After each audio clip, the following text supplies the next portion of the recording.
Integration और differentiation आपका mathematical tool है। जो कुछ भी मैथमेटिक्स में है वो सब फिजिक्स के लिए तो है। डिफरेंशिएशन एंड इंटीग्रेशन क्या है ये? आंसर है ये मैथमेटिकल टूल है। मैथमेटिकल टूल क्या होता है? जो होता है वो फिजिक्स में हम आपको बता देंगे, मैथ में पूरा का पूरा जो है किताब पढ़ी जाती है डिफरेंशिएशन और इंटीग्रेशन। पहले तो अलग बुक आती थी डिफरेंशिएशन इंटीग्रेशन, अब क्या किया है कुछ पार्ट 11th में हो गया, कुछ पार्ट इसका 12th में हो गया। डिफरेंशिएशन इंटीग्रेशन मैथमेटिकल टूल है, दोनों एक दूसरे के अपोजिट है। डिफरेंशिएशन का अपोजिट इंटीग्रेशन और इंटीग्रेशन का अपोजिट डिफरेंशिएशन। ठीक होता गया है फिजिक्स में या फिर डिफरेंशिएशन और इंटीग्रेशन की दुनिया में छोटी वैल्यू लिखने का तरीका देखो। छोटी वैल्यू लिखने का तरीका, डिफरेंशिएशन की दुनिया है वो डिफरेंशिएशन डिफरेंशियल कैलकुलस कहलाती है, और जो इंटीग्रेशन की दुनिया है वो इंटीग्रेशन कैलकुलस कहलाती है। तो अगर आप उस दुनिया में जाएं और आप पूछें कि भाई छोटी वैल्यू लिखने का क्या तरीका है, तो छोटी वैल्यू लिखने का तरीका ये होता है,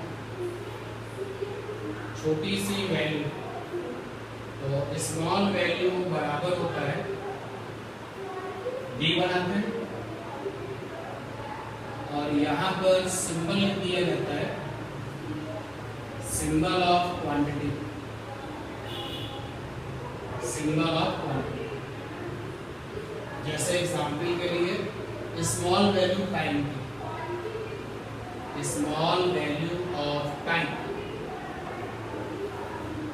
बी, और टाइम का सिंबल क्या है? देखिए small value of mass be, और मास का सिंबल क्या है? एम हो गया। Small value of force be, F force. कोई ऐसी क्वांटिटी बोलो जिसकी स्मॉल वैल्यू लिखा है? कोई भी? Small value of velocity v, और वेलोसिटी का सिंबल बी हो गया। Small value of acceleration b, और ए फॉर एक्सेलरेशन क्या चीज? डिस्प्लेसमेंट। तो small value of displacement, displacement d, और डिस्प्लेसमेंट का सिंबल क्या होता है? बहुत सारी चॉइस होती है डिस्प्लेसमेंट के सिंबल में, बहुत सारी चॉइस है। एक्स भी होता है, वाई भी होता है, जेड भी होता है। एक्स तब ले लिया जाता है जब डिस्प्लेसमेंट कैसा है along the x axis, y तब ले लिया जाता है डिस्प्लेसमेंट कैसा है अलोंग द वाई एक्सिस। तो ऐसे बहुत सारे सिंबल हैं, लेकिन जो यूनिवर्सल सिंबल है डिस्प्लेसमेंट का वो आर होता है, आर। ठीक है। इसी बीच में अगर किसी ने बहुत ज्यादा ओवर टेंशन किया, वेलोसिटी पे वेक्टर लगा दिया, फोर्स के ऊपर वेक्टर लगा दिया, एक्सेलरेशन पर वेक्टर लगा दिया, आर पे भी वेक्टर लगा दिया। क्यों? क्योंकि these are the vector quantities. अगर आप इस चीज के ऊपर ध्यान नहीं दे पाए, कोई बात नहीं, वैल्यू समझी जाएगी। जैसे ये एफ फोर्स है ना, ऊपर एरो तो नहीं लगा दिया, नहीं क्या फोर्स की वैल्यू है। सिमिलरली वेलोसिटी की क्या वैल्यू है? स्मॉल वैल्यू स्पीड की, small value of speed, small value of speed D, और स्पीड का सिंबल क्या है?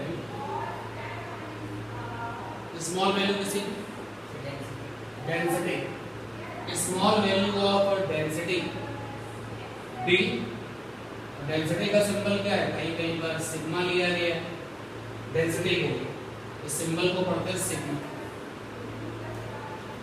कहीं कहीं पे डेंसिटी के लिए सिंबल ये लिया गया है रो, कहीं कहीं पे डेंसिटी का सिंबल डी भी लिया गया है, बट छोटा वाला डी मत बना क्योंकि वो तो कुछ अलग मीनिंग हो जाएगा। तो कैपिटल डी ले लें या रो ले लें। चलो हमने रो ले लिया, डी और रो। यहाँ पर रो फॉर डेंसिटी है। इस तरीके से आप स्मॉल वैल्यू लिख सकते हो, ठीक है ना। करीब करीब इतनी आपके आसपास वैल्यूज सब आ चुकी है। और कुछ अगर ऐड करना, small value of length momentum, small value of length dl, small value of momentum ये हो गया डी। ठीक है, क्लियर ये बात। इंटीग्रेशन और डिफरेंशिएशन जो है ये मैथमेटिकल टूल है, इनकी अपनी एक अलग ही दुनिया है और ये मैथमेटिकल टूल बहुत डिटेल में है। हम वहाँ पे डिटेल में बात नहीं करेंगे, हम केवल उतनी बात करेंगे जितना फिजिक्स के लिए जरूरी है। ठीक है, क्लियर नहीं बात। अगर हमसे कहा जाए कि टोटल वैल्यू लिखो, टोटल वैल्यू लिखो, ये छोटी वैल्यू तो आपने लिख दी, टोटल वैल्यू लिखो, वो कैसे लिखी जाएगी? आंसर जरा देखो। ये ऐसे सिंबल बनता है, इस सिंबल को कहा जाता है इंटीग्रल ऑपरेटर, इंटीग्रल ऑपरेटर। और इसके अंदर लिख दी जाती है छोटी value, small value. Small value लिखने का तरीका मैं बताया। चलो जरा देखते हैं टोटल टाइम। तो integration dt, total mass integration dl, total force. ठीक, अभी तक आपने क्या सीख लिया? आपने ये सीख लिया कि हाउ वी राइट छोटी value in differentiation and integration situations. तो डिफरेंशिएशन इंटीग्रेशन सिचुएशंस में छोटी वैल्यू लिखी कैसे जाती है और टोटल वैल्यू कैसे लिखी जाती है, ठीक है ना। नोट करिए। चैप्टर आपका है मोशन इन 1D और इस चैप्टर में हम सबसे पहले जान रहे हैं कि डिफरेंशिएशन और इंटीग्रेशन का इंट्रोडक्शन फिजिक्स में कितना चाहिए, फिजिक्स में कितना जरूरी है। शुरुआत हो चुकी है। तो हर ऑपरेटर का अपना एक नोटेशन होता है। इंटीग्रेशन वाले ऑपरेटर का नोटेशन आपके सामने आ चुका है। अब अगर ऐसे कोई कर दे, 2 बार इंटीग्रेशन कर रहे हैं, ये तो मतलब होगा ना। अगर मैं आपसे प्लस करूं, फिर यहाँ पे प्लस बना दूं,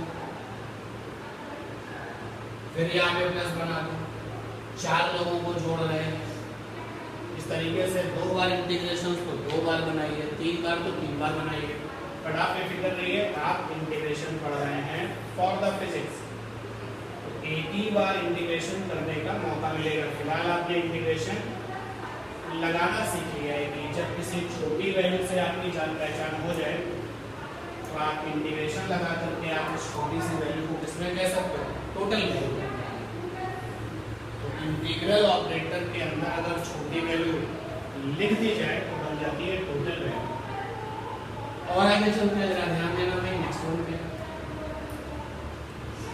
ऊपर हमने लिखी छोटी वैल्यू और नीचे भी हमने लिखी छोटी वैल्यू, स्मॉल अनदर वैल्यू। ऊपर एक छोटी वैल्यू है, नीचे भी एक छोटी दूसरी वैल्यू। तो इसको कहा जाता है, ये जो रेशियो बनता है इसको कहते हैं डिफरेंशिएशन। डिफरेंशिएशन जैसे ऊपर छोटी वैल्यू ली वेलोसिटी और नीचे ले लिया टाइम, ठीक है ना। तो ये dv अपॉन dt क्या लिखा है? डिफरेंशिएशन। dv अपॉन dt क्या लिखा है? डिफरेंशिएशन। और ऐसा भी कर सकते हो, ऊपर छोटी वैल्यू ले सकते हो आप कोई और, चलो फोर्स, और नीचे टाइम। ठीक है ना। ऊपर वाली जो छोटी वैल्यू होती है, ध्यान देना, ऊपर वाली जो ये छोटी वैल्यू होती है जिसको तुमने ऊपर लिखा डिफरेंशिएशन में, जिसको आपने ऊपर लिखा वो कहलाता है डिपेंडेंट फिजिकल क्वांटिटी। जिसको तुमने नीचे लिखा वो क्या कहलाता है? Independent physical quantity. Independent physical quantity. कभी कभी तो ऐसा होता है कि आप ये फैसला करो कौन डिपेंडेंट है कौन इंडिपेंडेंट है, और कभी कभी कुछ चीजें ऑलरेडी डिसाइडेड होती हैं। जैसे वेलोसिटी में अगर चेंज होगा तो किसके रेस्पेक्ट में? टाइम के रेस्पेक्ट में ना। डिस्टेंस अगर बदलेगा तो किसके रेस्पेक्ट में? टाइम के रेस्पेक्ट में। तो वेलोसिटी को टाइम से मतलब है, टाइम को वेलोसिटी से मतलब, और जिसको मतलब है वो कौन? इंडिपेंडेंट। जिसको नहीं मतलब है वो कौन? इंडिपेंडेंट। तो हम ये कह सकते हैं कि वेलोसिटी टाइम में, वेलोसिटी आपका डिपेंडेंट है और टाइम कैसा? इंडिपेंडेंट है। इसलिए अगर आप ऐसा सोचते हैं dt/dv, तो सोचने का तरीका क्या है? गलत। वही एक तरफ आप फैसला करो कौन डिपेंडेंट है कौन इंडिपेंडेंट है। बन सकता है ऐसा। देखो ये हमने लिखा x बराबर 9y² प्लस 9y प्लस का 1। यहाँ अगर हम y को बदलेंगे तो x बदल जाएगा। बोलो, अगर हम यहाँ पर y को बदलेंगे तो x बदल जाएगा। तो कौन किस पे डिपेंड कर रहा है? x बेचारा y पे डिपेंड कर रहा है। y नहीं बदलेगा तो x भी नहीं बदलेगा। तो यहाँ पे x कौन है? डिपेंडेंट। और y कौन है? इंडिपेंडेंट। अच्छा, कभी मेरा मन हुआ तो हमने ऐसे लिख दिया। लो, मेरी यहाँ मर्जी चल रही थी, अब मैंने x को क्या बना दिया? इंडिपेंडेंट। और y को क्या बना दिया? Dependent.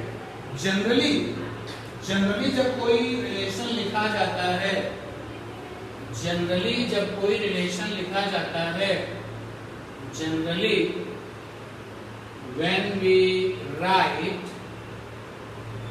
any equation, then in LHS we have dependent physical quantity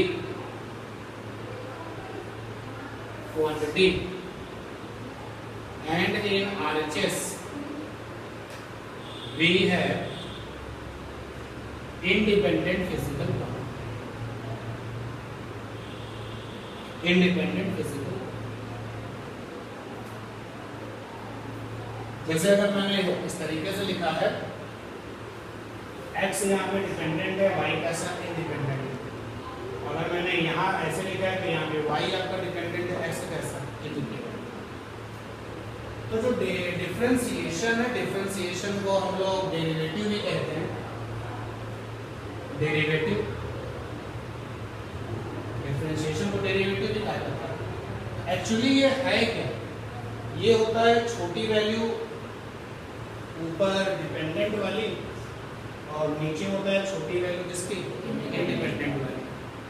और कभी कभी डिपेंडेंट और इंडिपेंडेंट हमारी मर्जी पर डिपेंड करता है, लेकिन कभी कभी डिपेंडेंट और इंडिपेंडेंट ऑलरेडी कैसा होता है? डिसाइडेड होता है।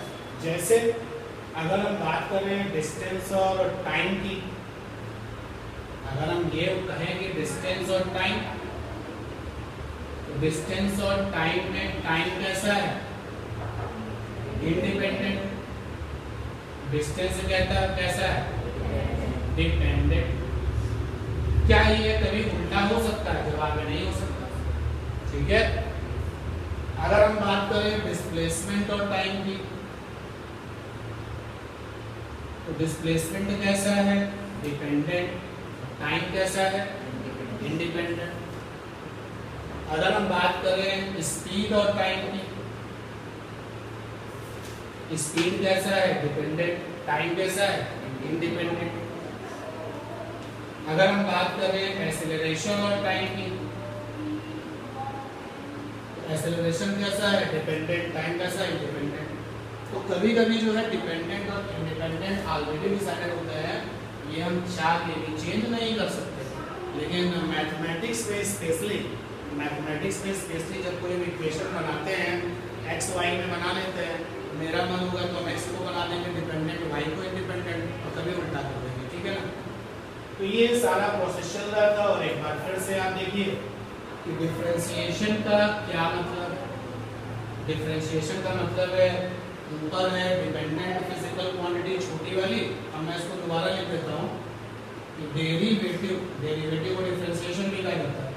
डेरिवेटिव बराबर यहाँ पर हो गया छोटी value, small value of dependent physical quantity,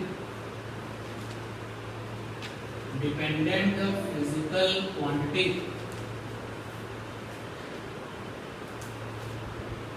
whole upon a small value of independent physical quantity. A small value of independent physical quantity. अब अगर मुझसे कहा जाए कि डेरिवेटिव की डेफिनेशन बताइए, आपके लिए बहुत आसान है। क्या कह सकते हो? The ratio of small value of dependent physical quantity with small value of independent physical quantity is called the derivative.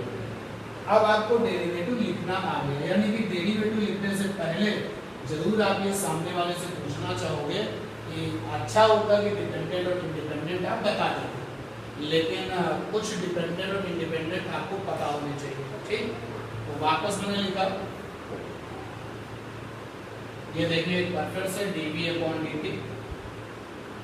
उससे पूछा गया v फॉर, हमने कहा v फॉर, v जो है यहाँ पर स्पीड का सिंबल है और t यहाँ पर किसका सिंबल है? टाइम। तो ये dv/dt एक डेरिवेटिव लिखा हुआ है, ठीक है। क्लियर इतनी बात, कोई दिक्कत तो नहीं है।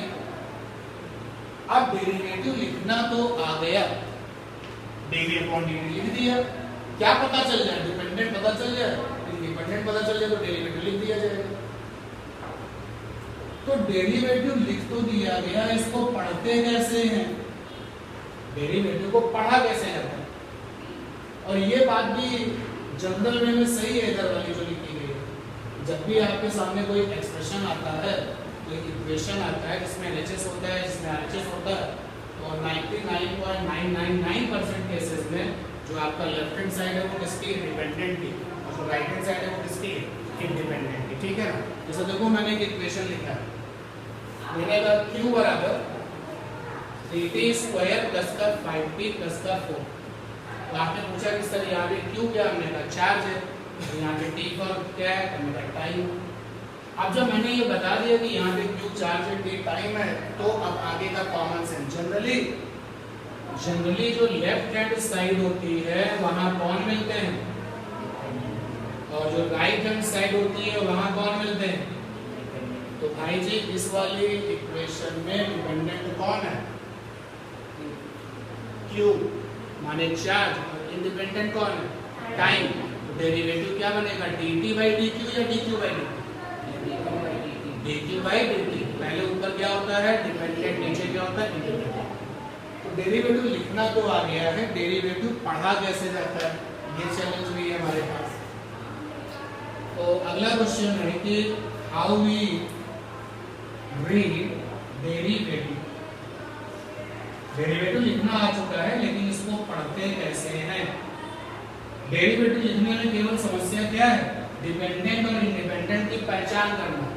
बट धीरे धीरे आपको परमानेंटली कुछ लोगों के बारे में पता हो जाएगा कि ये डिपेंडेंट है और ये इंडिपेंडेंट है। देखो लिस्ट बनी हुई है। और दूसरा तरीका क्या है? किसी भी इक्वेशन का जो लेफ्ट हैंड साइड है वो कैसा है? 99.999% कैसा है? डिपेंडेंट है, और जो राइट हैंड साइड है वो कैसा? इंडिपेंडेंट है। अदरवाइज वो बताएगा, जैसे यहाँ पे कुछ बोला नहीं गया तो समझ जाओ कि लेफ्ट वाला कैसा है? डिपेंडेंट, राइट वाला कैसा? Independent. How we read derivative, derivative को पढ़ा कैसे जाता है? पढ़ते कैसे? सामने जो डेरिवेटिव लिखा है पढ़ते कैसे हैं, ये क्वेश्चन। तो डेरिवेटिव को कैसे पढ़ते हैं, जैसे ये देखो इसको पढ़ना है, लिखा तो है ये डेरिवेटिव, ये लिखा हुआ है, इसको पढ़ा कैसे जाता है? तो कुछ लोगों ने जो देखा वही पढ़ दिया, बोले डीवी, ऊपर क्या लिखा है डीवी अपॉन dt, नीचे उन्होंने देखा dt लिखा, ठीक है पढ़ दिया उन्होंने। फिर df अपॉन dt लिखा तो बोले df अपॉन, अपॉन को y भी कर सकते dt। तो क्या डेरिवेटिव को वास्तव में ऐसे ही पढ़ा जाता है? आंसर ऐसे नहीं पढ़ा जाता, इसको पढ़ने का सही तरीका कुछ और है, और वो ये है, देखो कैसे पढ़ते हैं सीख लो।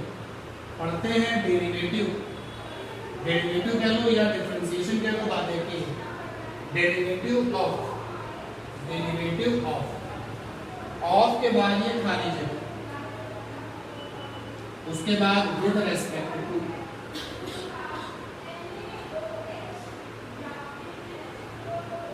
और विद रेस्पेक्ट टू के बाद फिर से खाली जगह।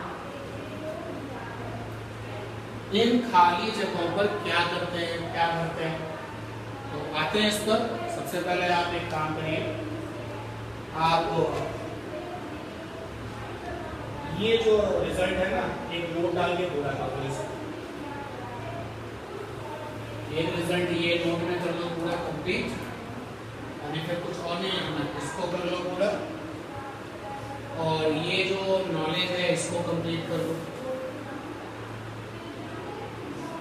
ये कुछ चीजें ऑलरेडी डिसाइडेड है कि डिपेंडेंट कौन है और इंडिपेंडेंट कौन है।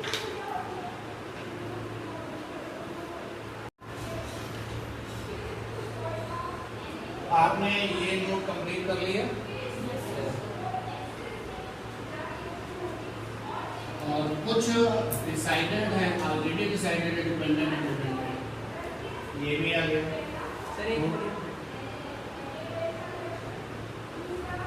क्वेश्चन हमारा है यहाँ पर, हाउ वी रीड डेरिवेटिव। तो ऑर्डिनरी तरीका तो ये है पढ़ने का जो लिखा है, dv upon dt, df upon dt, ordinary तरीका तो ये। लेकिन जो सही तरीका है डेरिवेटिव को पढ़ने का वो क्या है? डेरिवेटिव ऑफ खाली जगह, fill in the blanks, with respect to, फिर से खाली जगह। तो जो पहली वाली खाली जगह है वहां पर आता है डिपेंडेंट फिजिकल क्वांटिटी, पीक्यू का फुल फॉर्म क्या है? Physical quantity. और जो दूसरी वाली खाली जगह है वहां कौन आता है? Independent physical quantity. ठीक है, ये सही तरीका है इनको पढ़ने का। अब जैसे इनको दोबारा अगर हम लिखें, जो डेरिवेटिव यहाँ लिखे हुए हैं, अगर मैं इनको दोबारा लिखूं, मैंने इसको लिखा, इसको पढ़ना है, इसको पढ़ा कैसे जाएगा? देखिए, डेरिवेटिव, या फिर आप कह सकते हो डिफरेंशिएशन, डेरिवेटिव ऑफ स्पीड। मैंने बताया v जो है वो क्या है? Speed. Derivative of speed with respect to wrt, wrt का फुल फॉर्म क्या है? विद रेस्पेक्ट टू, और यहाँ पर क्या है? भाई डेरिवेटिव ऑफ डिपेंडेंट वाली फिजिकल क्वांटिटी का नाम, और नीचे कौन आता है? इंडिपेंडेंट वाली फिजिकल क्वांटिटी का नाम। ठीक है ना, क्लियर ये बात? एक डेरिवेटिव और बनाते हैं, ये मैंने आपको बताया यहाँ पे जो m है वो मास के लिए है, और t जो है वो टाइम के लिए है। जरा उसको पढ़ के बताओगे।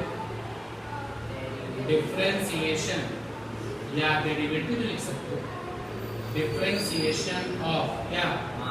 मास, आगे विद रेस्पेक्ट टू टाइम। अभी क्या हो रहा है? अभी डेरिवेटिव लिखा जा रहा है, हम पढ़ रहे हैं।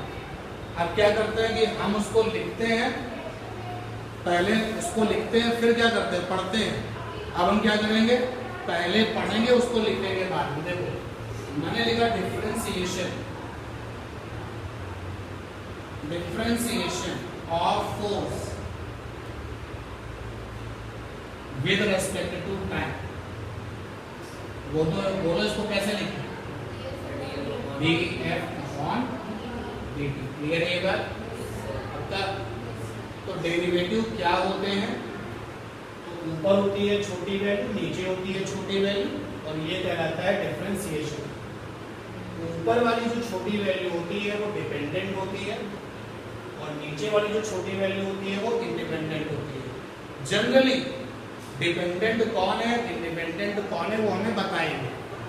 नहीं बताते हैं तो किसी भी इक्वेशन का जो लेफ्ट हैंड साइड है वो कैसा है, डिपेंडेंट है, जो राइट हैंड साइड है वो कैसा है, इंडिपेंडेंट है। और फिर इसके बाद में कुछ परमानेंटली डिसाइडेड चीजें हैं कि स्पीड हो गया, वेलोसिटी हो गया, आपका जो है एक्सेलरेशन हो गया, ये सारे के सारे जो लोग हैं टाइम के साथ क्या करते हैं, डिपेंड करते हैं। यानी कि टाइम यहाँ पर इंडिपेंडेंट है, ये सब लोग कैसे डिपेंडेंट हैं। उसके बाद डेरिवेटिव पढ़ा कैसे जाता है वो काम नहीं किया। एक डेरिवेटिव और पढ़ते हैं, बाद में लिखते हैं, differentiation. Differentiation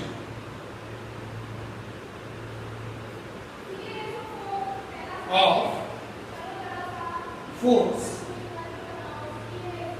with respect to area। बताओ इसको कैसे लिखें, df अपॉन da ऐसे लिखे, या फिर da अपॉन df ऐसे लिखे। क्या सही है, पहले वाला है बाद वाला? पहले वाला ना, क्योंकि हम पढ़ते हैं तो डेरिवेटिव ऑफ पहले किसका नाम आता है, डिपेंडेंट, और बाद में किसका नाम आता है, इंडिपेंडेंट। और डेरिवेटिव लिखते समय ऊपर कौन होता है, डिपेंडेंट, नीचे कौन होता है, इंडिपेंडेंट। तो यहाँ पर ये जो फोर्स है वो क्या बन गया है, डिपेंडेंट। DPQ मतलब डिपेंडेंट फिजिकल क्वांटिटी, तो एरिया यहाँ पे क्या बन गया, IDPQ इंडिपेंडेंट फिजिकल क्वांटिटी। और ऊपर क्या होगा, डिपेंडेंट, नीचे क्या होगा, इंडिपेंडेंट। यानी ये गलत और ये सही। तो डेरिवेटिव लिखना भी और पढ़ना भी ये आ गया, बोलो भाई। अच्छा, जब डेरिवेटिव ने ये सारी बातें बताई, बड़े कमाल की एक चीज जरा देखो वो क्या हुई। हमने यहाँ पर लिखा differentiation. Differentiation of distance. Distance को हमने s से लिखा, with respect to time, time को हमने t से लिखा। जब हमने ये स्टेटमेंट दिया, लोगों ने इस स्टेटमेंट को सुना तो तुरंत लिखा कि भाई इसका मतलब है आप क्या कह रहे हो, ds/dt। यही तो कह रहे हो, बोलो। अब जब ds/dt हमने लिख लिया, लिखने के बाद हमने सोचना शुरू किया, ऊपर क्या लिखा है, छोटा सा डिस्टेंस, और नीचे क्या लिखा है, छोटा सा टाइम। फिजिक्स के पन्ने पलटे, और फिजिक्स के जब पन्ने पलटे तो डिस्टेंस अपॉन टाइम क्या होता है, स्पीड। क्या होता है, स्पीड। देखो स्पीड की एक नई दुनिया का पता चल चुका है, यानी स्पीड के बारे में कुछ नए ढंग से आप बोलो। What is speed? स्पीड बराबर है differentiation of distance with respect to. आपने स्पीड की डेफिनेशन किसमें दे दी, डिफरेंशिएशन में। ठीक है, और आगे चलते हैं। ऐसे हमें कोशिश करनी है कि कुछ जो डिफरेंशिएशन जो हम कहें फिजिक्स में वो कुछ बन जाता हो। जैसे मैं इसको उठाता हूँ, मैंने लिखा है यहाँ पर, क्या लिखा मैंने यहाँ पर, differentiation. Differentiation of force with respect to area। Area, तो इसको लिखने का स्टाइल df अपॉन da होगा, होगा कि नहीं होगा। ऊपर क्या लिखा है, फोर्स, नीचे क्या लिखा है, एरिया। ऊपर लिखा है छोटा सा फोर्स, नीचे क्या लिखा है, एरिया। फिर इसके फिर पढ़ने पड़ेगा तो पता चला कि फोर्स अपॉन एरिया क्या होता है, प्रेशर। तो लीजिए, प्रेशर के बारे में आपने जो बताया है, आपके बताने का जो अंदाज है वो कैसा है, डिफरेंशिएशन। क्या अंदाज है आपका, डिफरेंशिएशन। और आगे मूव करते हैं,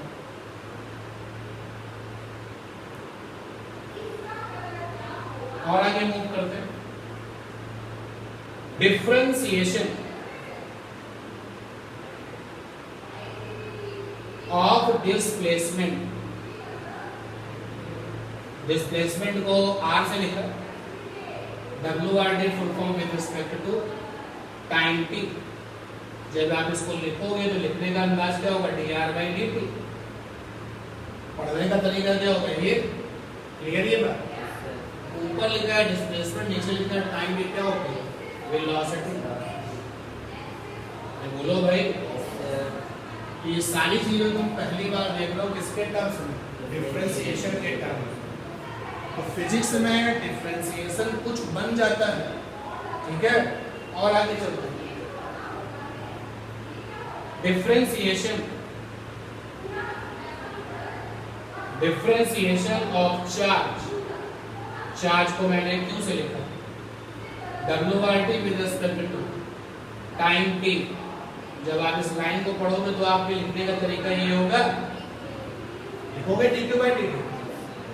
ऊपर लिखा है dq माने चार्ज, नीचे लिखा है dt माने time, charge upon time, current.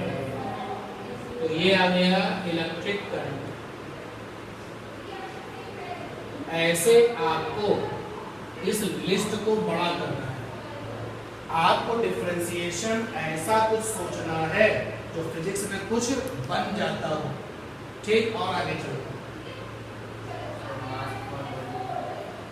Mass upon volume बन जाएगा डेंसिटी, क्योंकि ऊपर होगा मास, नीचे होगा वॉल्यूम, तो क्या बन जाएगा, डेंसिटी। मैं मोशन से जुड़े हुए चीजों के बारे में सोचता हूँ, तो पहला वाला जो रिजल्ट था रिलेटेड टू मोशन था, दूसरा वाला जो रिजल्ट है, तीसरा वाला रिजल्ट था वो भी रिलेटेड टू मोशन था। अब हमने लिखा differentiation of velocity with respect to time. क्या हुआ, dv/dt। ऊपर वेलोसिटी है, नीचे टाइम है, पन्ने पलटो फिर इसके, एक्सीलरेशन, क्योंकि एक्सीलरेशन बराबर क्या होता था, वेलोसिटी अपॉन टाइम, ठीक है। ये बन गया एक्सीलरेशन। ऐसे जितनी ज्यादा ये लिस्ट आपकी बड़ी होगी उतना ही ज्यादा आप अपने आप को डिफरेंशिएशन में कंफर्टेबल फील करोगे। आपको ऐसा कोई डिफरेंशिएशन सोचना है तो फिजिक्स में कुछ बन जाता है। कभी कभी ऐसी सिचुएशन होगी, कभी कभी ऐसे हालात होंगे कि आपका डिफरेंशिएशन कुछ बनेगा नहीं, लेकिन जिस चैप्टर में हमें मोशन इन बंडिंग, उसमें आपको ये कोशिश करनी पड़ेगी आपका डिफरेंशिएशन कुछ बने, ठीक है ना। नोट कर लीजिए आप पहुंचिए ना, उस लिस्ट को फिर बाद में और बड़ा करते हैं। अभी कितने टर्म्स आ रहे हैं, 1 2 3 4 5, बहुत सारे हो सकते हैं। पहले आप ये डिफरेंशिएशन डेरिवेटिव का ये डिटेल पढ़ते कैसे हैं, फिर ये कुछ एग्जाम्पल, उसके बाद में ये नोट। यहाँ पर हम फिजिक्स की उन सारी चीज़ों को बता रहे हैं जो हमने पहले भी सुनी है। हमने पहले भी स्पीड के बारे में सुना है, प्रेशर के बारे में हम पहले भी जानते थे, एक्सेलरेशन, करंट, वेलोसिटी के बारे में हम पहले भी जानते थे। तो अब हमारी जो नॉलेज है वो on the basis of differentiation, differentiation के बेस पे अब हम इन सारी चीज़ों को जान पा रहे हैं। डिफरेंशिएशन की दुनिया में स्पीड की डेफिनेशन क्या है, differentiation of distance with respect to time. Pressure की डेफिनेशन क्या है, differentiation of force with respect to area. Velocity की डेफिनेशन क्या है, differentiation of displacement with respect to time. Similarly current, electric, acceleration. अब क्लास में क्वेश्चन आ रहा है, जरा आप लोग इस क्वेश्चन की तरफ ध्यान दो, स्टॉप राइटिंग में देखो। स्पीड जब हम निकाल रहे हैं तो ये ऊपर लिखा है डिस्टेंस, छोटा सा ही तो है, और नीचे लिखा है टाइम, ये भी छोटा सा है। तो ये स्पीड कैसा होगा, आंसर है ये इंस्टेंटेनियस होगा। कैसा होगा, इंस्टेंटेनियस, क्योंकि छोटे से टाइम में तुम जो कुछ भी निकालोगे वो तुरंत वाली चीज ही तो होगी। अगर मैं आपसे बोलूं कि वेलोसिटी पता करो, आप जो है वेलोसिटी का पता कर रहे हो, सपोज कर लो कि आप हमारे साथ गाड़ी में बैठे और बस जैसे ही हमने चलना शुरू किया आपने पूछा कितनी वेलोसिटी, मैंने आपको बताया। तुम्हारा ये क्वेश्चन मेरे लिए कैसा आया, इंस्टेंटेनियस। तुरंत तुमने मुझसे पूछा ना, जो मैंने आपको वेलोसिटी बताई वो कैसे है, इंस्टेंटेनियस। छोटे टाइम के लिए जो भी हम मेजरमेंट करते हैं, जो भी हम ऑब्जर्वेशंस करते हैं, वो सारे के सारे रिजल्ट्स क्या कहलाते हैं, इंस्टेंटेनियस। तो जैसे यहाँ पर स्पीड आपकी इंस्टेंटेनियस है, यहाँ वेलोसिटी आपकी इंस्टेंटेनियस है, यहाँ पे आपका जो करंट है वो कैसा है, इंस्टेंटेनियस है, और यहाँ पर जो एक्सेलरेशन है वो कैसा है, इंस्टेंटेनियस है। टाइम के साथ, छोटे टाइम के साथ जो मेजरमेंट किए जाते हैं वो सारे के सारे क्या कहलाते हैं, इंस्टेंटेनियस। और सिमिलरली अगर हम प्रेशर पर आ जाए, तो छोटा सा फोर्स, छोटा सा एरिया, तो ये जब छोटा सा फोर्स, छोटा सा एरिया, तो ये भी कैसा बनेगा, ये भी मोमेंटरली बनेगा। अगर आपने जो है कहीं पर प्रेशर की काउंटिंग करी है और फोर्स छोटा काउंट किया है, एरिया भी छोटा काउंट किया, तो जो रिजल्ट आपको मिलेगा वो कैसा मिलेगा, छोटे से रिजल्ट मिलेगा। प्रेशर की वैल्यू कैसे होगी, छोटी सी। लेकिन जब टाइम के साथ कोई चीज़ काउंट की जाती है तो उसको क्या कहते हैं, इंस्टेंटेनियस। ठीक है, ये बात क्लियर। और आप कोशिश करिए कि आपका डिफरेंशिएशन कुछ बने। जैसे आपने अभी एक एग्जाम्पल हमको दिया था कि differentiation of mass, differentiation of mass with respect to volume. Volume को हम कैपिटल वी से लिखते हैं, कैपिटल वी। इसको अगर हम उसमें लिखेंगे मैथमेटिकल रूप में तो क्या लिखेंगे, dm/dv। और फिर फिजिक्स के पन्ने पढ़ेंगे तो ऊपर क्या है, मास, नीचे क्या है, वॉल्यूम। तो ये जो रिजल्ट है वो क्या कहलाता है, डेंसिटी। डेंसिटी को अगर हम लोग रो से लिख रहे हैं तो रो से लिख रहे हैं। ऐसे बहुत सारे फिजिकल टर्म्स हैं जिनको आप डिफरेंशिएशन की लैंग्वेज में बता करके फिजिक्स में हमको कुछ बनता हुआ देख सकते हो। तो सोचो और बताओ कोई चीज़, ऐसी कोई चीज़ सोचनी है जो दो लोगों के रेशियो से आती है, वो बन जाए। शुरू करो सोचो। इस लिस्ट में कुछ नाम और ऐड कराइए डिफरेंशिएशन।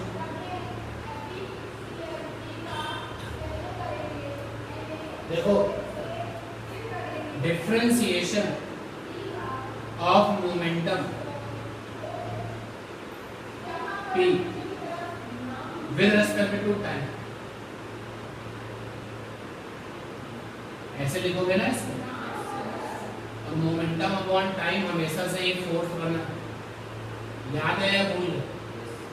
अरे आप देखो ना, F बराबर delta P by delta T, उसमें पढ़ के आए हो 9th स्टैंडर्ड में। 9th स्टैंडर्ड में डेल्टा P क्या था, मोमेंटम, नीचे क्या था, टाइम। तो मोमेंटम अपॉन टाइम क्या होता है, फोर्स।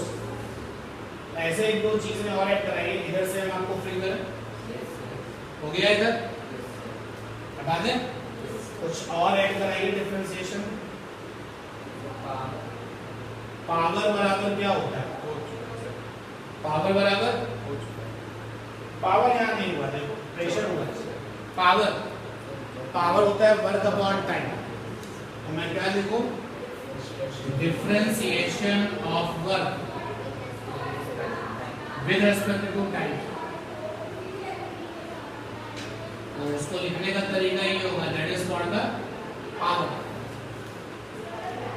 ऐसे ये लिस्ट जितनी बड़ी होगी उतना ही आपको क्या होगा, फायदा होगा। ठीक है, क्लियर है बात। और आगे सुनो, आपका क्वेश्चन ये था कि डिफरेंशिएशन लिखते कैसे हैं। तो आपने जवाब दिया कि डिफरेंशिएशन बराबर होता है ऊपर छोटी वैल्यू को किसकी, डिपेंडेंट वाले की, और नीचे छोटी वैल्यू किसकी, इंडिपेंडेंट वाले की। आपने ये आंसर दिया। पढ़ते कैसे हैं, तो काम चलाओ तरीका पढ़ने का क्या है, dq by dt, dv by dt, dr by dt, df upon dA, ds by dt। ये आपका ऑर्डिनरी तरीका है पढ़ने का। लेकिन स्टैंडर्ड तरीका क्या है, डिफरेंशिएशन ऑफ, उसके बाद डिपेंडेंट फिजिकल क्वांटिटी का नाम, फिर विद रिस्पेक्ट टू, उसके बाद इंडिपेंडेंट फिजिकल क्वांटिटी का नाम। ये आइडियल तरीका है। ये सारा प्रोसेस करते करते हम लोगों ने ऐसे डिफरेंशिएशन लिए जो फिजिक्स में कुछ बन जाते हैं। उसकी लिस्ट ये आपके सामने बनी, और भी आगे लंबी ये लिस्ट हो सकती है। यहीं पर स्टॉप करते हैं। आगे जो चीज़ है जरा उस पर ध्यान दें। जो integral operator integral operator always denoted by symbol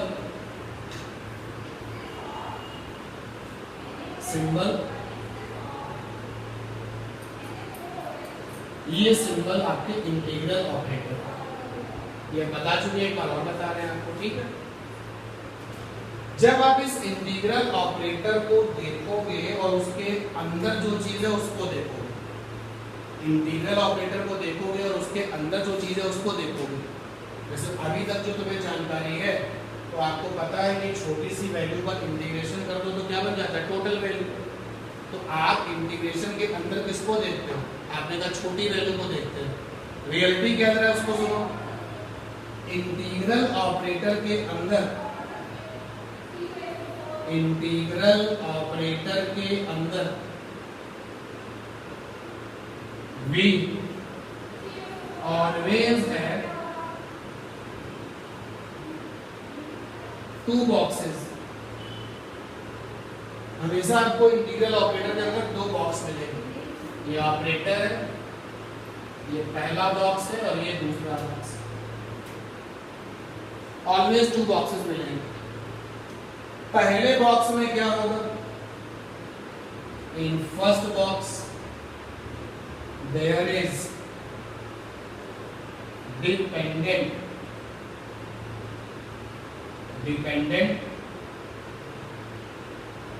physical quantity symbol,